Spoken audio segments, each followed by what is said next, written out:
guys, my name is Ola Huntley and welcome to Rush into Russian channel. Today we're going to talk about unusual ways to say hello and goodbye.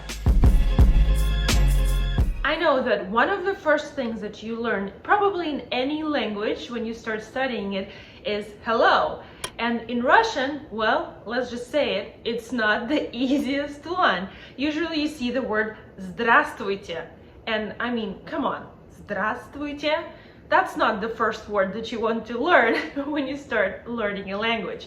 But there's good news. There are other ways to say hello and goodbye in Russian, and we actually don't use здравствуйте that much unless we are in official, formal, or work situation. So let's get into it and see what we can say in an informal situations when we're talking informally with friends. So probably you know that you can say привет.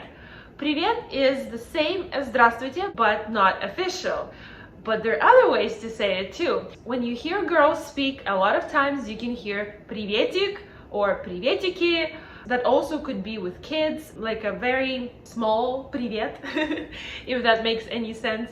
But probably if you're a guy, you don't want to say приветики, probably you should say здорово. And make sure that you put the stress in the right position, because здорово on the first syllable, здорово means great, but здорово means hello, and a lot of guys usually use this.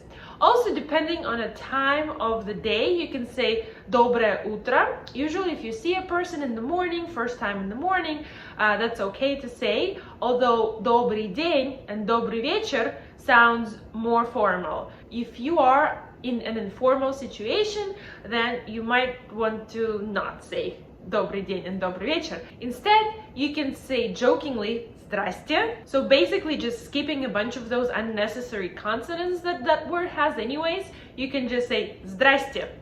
But again, it's more like a joking way to say it. And another way you can hear people say hello is just, well, let's be honest, we just stole it from English. You can say hi, and yes, you spell it with Russian letters, hi, and we made our own, hаюшки.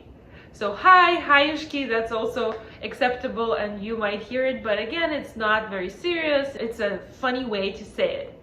Okay, next, usually when you meet somebody, right, you say как дела? And let's be honest, Russian people don't say it that often, and usually if you're really interested, that's when you say it, and you ask the real question and people will give you the actual answer of how they're doing.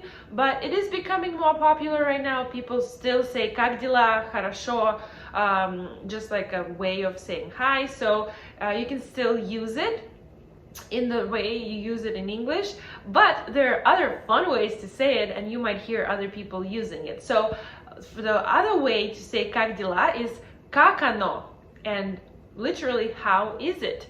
And you might wonder, what is it? Well, it's just it, you know, life. How's everything? How is it? So that's just one way. Another way, you can say как жизнь, how is life? You can say как поживаешь, how are you living? How is it going? How's life? And also just simple как ты.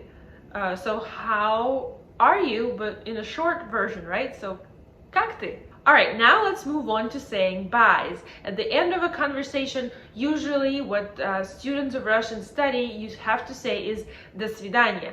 And actually, a lot of foreigners pronounce it as до свидания. Well, no, it is до свидания, if you want to sound more native. But of course, it's understandable both ways. But again, it is formal, and we don't say that to friends. Instead of that, we use пока. Пока is an informal way to say it. Also, you can use пока-пока. Another way to say bye is увидимся, which literally means we will see each other again. Увидимся. You can say до встречи, until we meet, until the meeting. До встречи. And again, if you know when you're seeing another person, you can use other variations. For example, до завтра, until tomorrow. До вечера, until the evening. До следующего раза, until next time. До понедельника, until Monday. You get it. You just use da and then another word that depends on where you're seeing each other. The next way of saying пока is my favorite, because usually when I see people use it when speaking to foreigners, I see that it is confusing, and I mean, it is. So imagine the situation, you're saying bye, and you're going to see a person soon, but you're still saying bye, and they say не прощаемся. So прощаться means to literally say goodbyes. So you are in the process of saying bye, you're leaving, and a person tells you не прощаемся. So you might think, why not? What's happening? Are we going to do something? What is going on? Well, we use it when we actually going to see a person soon again. So there's no reason to say bye because we're going to see each other soon, right?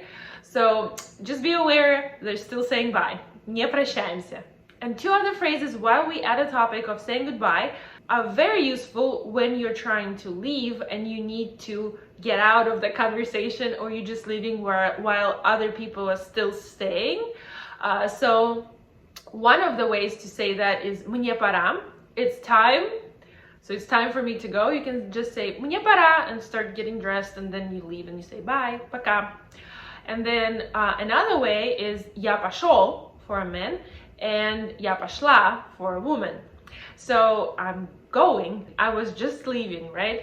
So again, you say я пошла and you start getting ready, and then you leave and you say до завтра or bye, пока, or anything else, right? So on the topic of needing to go, мне пора, it's time for me to wrap up this video because it's getting too long, and I hope it was useful for you. If you did enjoy it, please press like, subscribe to this channel. We have a lot of useful videos about Russian grammar, pronunciation, vocabulary, life in Russia. So just go and explore our channel. And another thing I wanted to share with you is that now you can register for our free seminar. It's called How to Speak Better Russian in 1 month.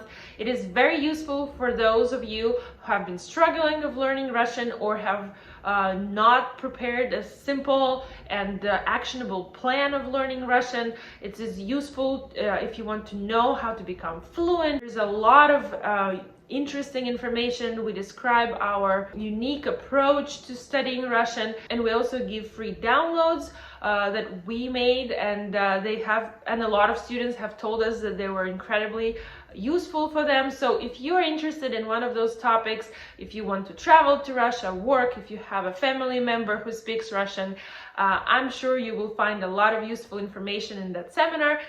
Just click in the link in the description box to register for it and book your spot, because spots are limited. I hope you will find it useful too. Thank you so much for watching. I hope you're all doing well, and I'll see you in the next video.